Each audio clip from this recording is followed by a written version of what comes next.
Hello children, I'm just kidding. In this video, I would like to pass on some basic skincare knowledge to the girls in your 20s. These are some of the things I did and some of the things I wish I had done. This decade of your 20s is basically the foundation. What you do now is going to set the stage for what you will have to work with later. If you're in your 30s and 40s, I would make it a video for you later on, hopefully this week. What qualifies me to give this type of advice? I believe age, wisdom. I've been a skincare enthusiast my whole life. Since I was 14, I visited my first dermatologist, and ever since then, I have been very interested in skincare. I have tried everything, and I'm going to pass on to you what my experience was, which leads me to my first point. Tip number 1, see a dermatologist early. Get a professional opinion on your skin type and how to treat the early signs of acne or dryness or sensitivity before they turn into long-term issues.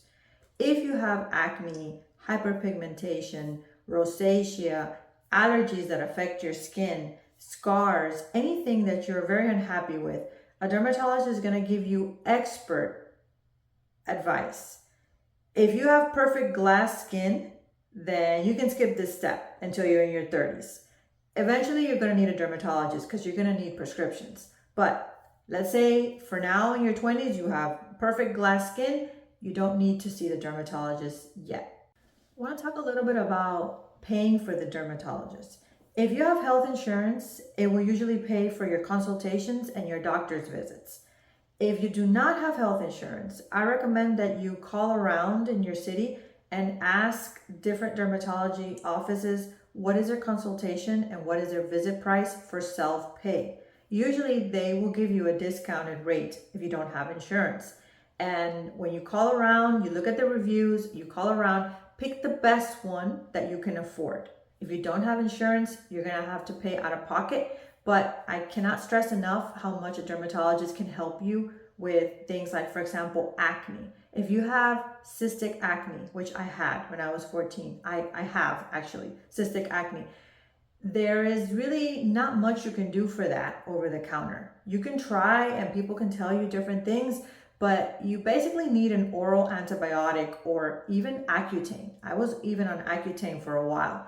And you can only get that from a dermatologist. You have to be under the very rigorous, specific care of a dermatologist. So if you have these type of health conditions, severe acne, that people see it as a cosmetic thing, but really it affects you psychologically. If you have these huge cysts on your face, you are going to have a hard time facing the world. And we try not to look. Some people try to be polite, try not to look, but they just can't help it. It's human nature. You see something on someone's face and you kind of stare. So if you have these conditions where it's crippling, the things on your face are crippling your self-esteem, your emotional well-being, you definitely need a dermatologist. And if you are an adult parent of a teen, for example, you need to take your kid to the dermatologist. I mean, I had to beg my mom. I literally cried to my mother to take me to a dermatologist when I was 14 because I broke out so terribly. Just from the night to the day, I just broke out, and it was really emotionally debilitating for me. And I cannot express to you how happy I was when I went to the dermatologist. He gave me one little prescription cream. It was azelaic acid, I remember at the time. And it worked miraculously. My acne completely went away all the way until I graduated high school. So I was able to go my whole high school years without this terrible acne that I got in the 8th grade. But in summation, if you have a severe or a serious enough skin issue, you need to see a dermatologist early so they can start helping you and you don't get like scars from your acne, which thankfully I didn't get because I treated it early. I can make another video about my journey with acne, but basically my tip number 1 is get a good dermatologist. Obviously, if you can. I'm saying this for the people that can and have access to it and have the money to do it. Tip number 2 would be sunscreen. Sunscreen is a non-negotiable. If you're not going to visit the dermatologist because your skin is great, then follow these next 4 tips. These next 4 tips you must do. The number 1 is optional. These next 4 must. For good skin, must. Sunscreen, non-negotiable. Even if it's cloudy and even if you're inside. Because the thing is, now we're inside, but we're behind the screen all day. And that blue light is having a very similar effect to the sun. So we need the sunscreen every day. How much sunscreen, how much SPF you need is going to depend on your skin tone and how much time outdoors or in front of a screen you spend. So most people need at least 30, but I would increase to 50 if you're very fair skinned or you spend a lot of time outside. You can do your own investigation to how much sunscreen you need in your particular case, but you most definitely need it. Everyone needs sunscreen, especially if you use actives on your skin. Say you get prescription medication for acne, or you use over-the-counter medication for acne, or you take oral antibiotics, or you take even different medications. Many medications make you photosensitive. That means you're extra sensitive to the sun. So you definitely need sunscreen. You really need it everywhere, but at the very least you need it on your face, because we're trying to prevent premature aging and rapid aging, too rapid aging of our face. In this case, we're discussing skincare. Tip number 3 is to always remove your makeup at night. You have to let your skin breathe, and you have to let it properly cleanse itself and repair itself. And washing your skin at night will prevent clogged pores and breakouts and dullness. Now, besides these effects that most people know, that leaving your makeup on your skin will clog your pores and it will make your acne look worse and it will make your skin look dull. Most people know those effects. But a very alarming side effect of leaving your makeup on at night is that it causes something called oxidative stress. That means that the chemicals in the makeup react with pollutants in the environment, and this causes damage to your cells, and it leads to faster aging. So if you party on the weekend, make sure you remove all your makeup before going to sleep, before sleeping in the next day. Make sure you sleep in with a really clean face. My tip is to double cleanse or use micellar water first to remove the makeup. Then use a toner to make sure you have removed all the makeup. Again, this will depend on the type of skin that you have. If you have very dry skin, this over cleansing might irritate your skin. I have very oily skin. So what I do is I remove my makeup with micellar water. Then I cleanse with the foaming cleanser, which is CeraVe. And then I use proactive solution. Because yes, I still struggle with acne. Acne has been a lifelong thing for me. But when I use my proactive toner after these cleansers, I know my face is clean because the pad that I have the toner on comes out clean. So I can, it's like an insurance that I definitely cleaned all the makeup off my face. It's just the type of skin that you have. In my case, I have very oily, acne-prone skin. It's a curse and a blessing, I guess. It's a curse because acne is not pretty, obviously, but it's kind of been a blessing too, because oily skin, it's like your skin produces its own natural moisturizer, so it helps you with aging. So I guess you get something, you lose something. Tip number 4 and 5 are holistic tips. And number 4 is fuel your skin from the inside out. What you eat shows up on your skin. Now, at this point in your 20s, your metabolism is probably still pretty good. And I get it. Maybe you're in college, or maybe you finally got a job and now you can afford to get all the fast food that you want and you want to indulge. I get it. I'm a firm believer in balance. Your diet at this point can be 70% good, clean, nutritious food and 30% indulgence. Most trainers will say 80-20, but you're 20. So for me, I say live a little in your 20s. If you're gonna indulge, it's the time that you're gonna indulge a little more. but don't overdo it, because it's okay to enjoy life, but we shouldn't live like there are no consequences, because there are. So this one area I wish I had done sooner. If you train yourself since you're young, you're going to be disciplined and take care of what you have. Your skin will thank you later. Focus on hydration, get enough water, healthy fats, vitamins, and cutting down on processed sugar. I said cutting down. It's very difficult to eliminate processed sugar completely, especially when you're in your 20s. You want to go, have treats with your friends, and every new trend comes along and you want to try.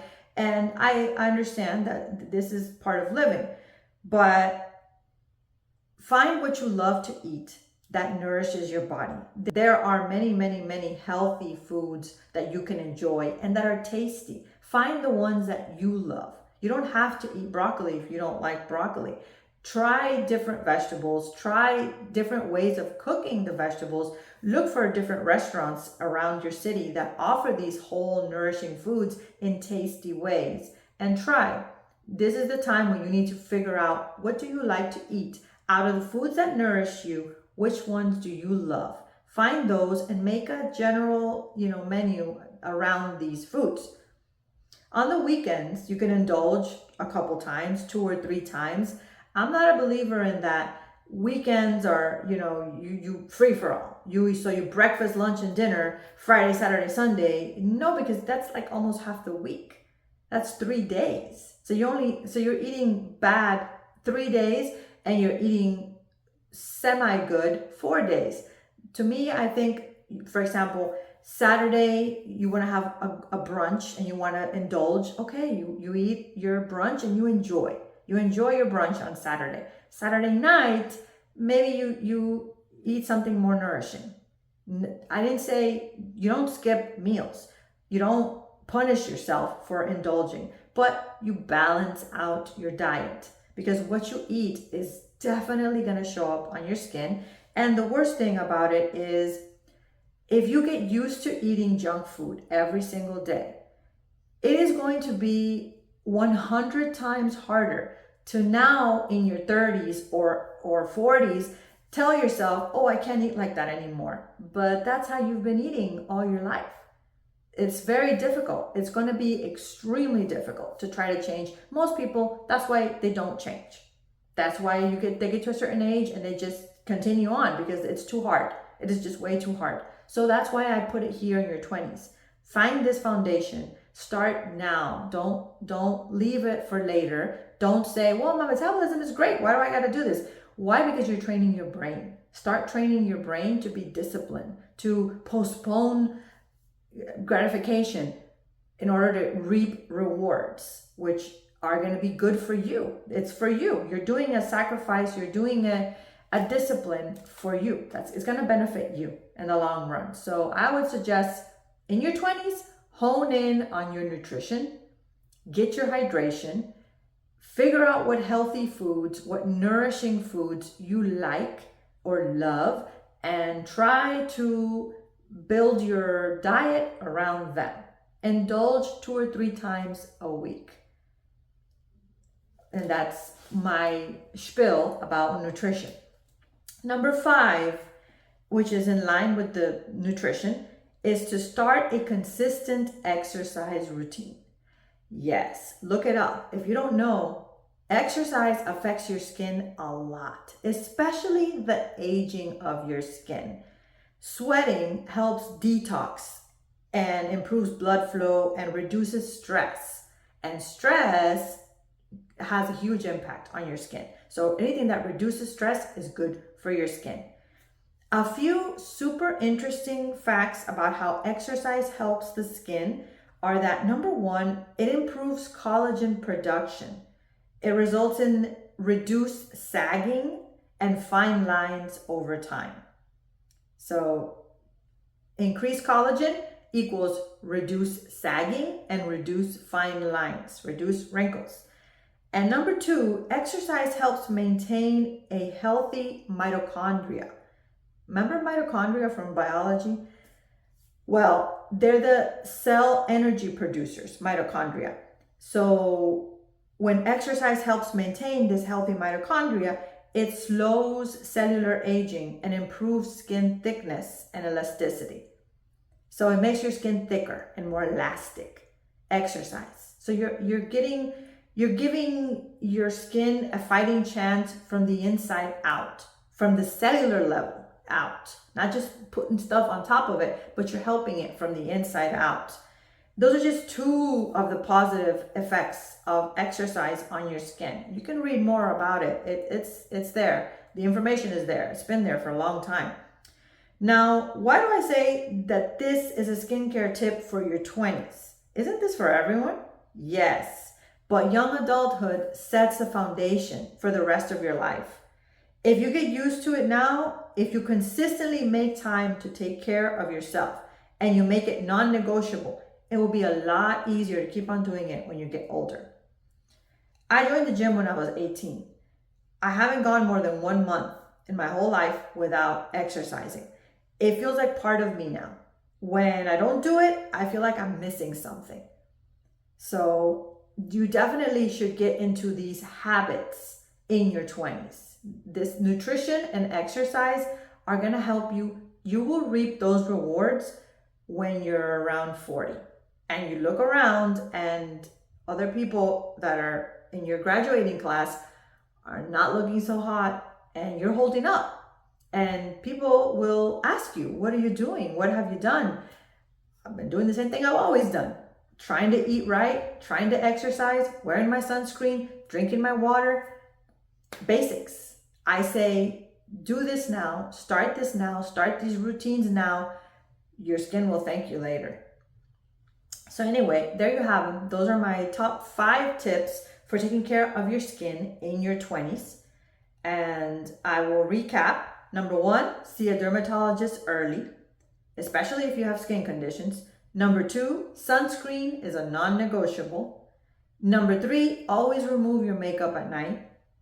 Number 4, get your nutrition right.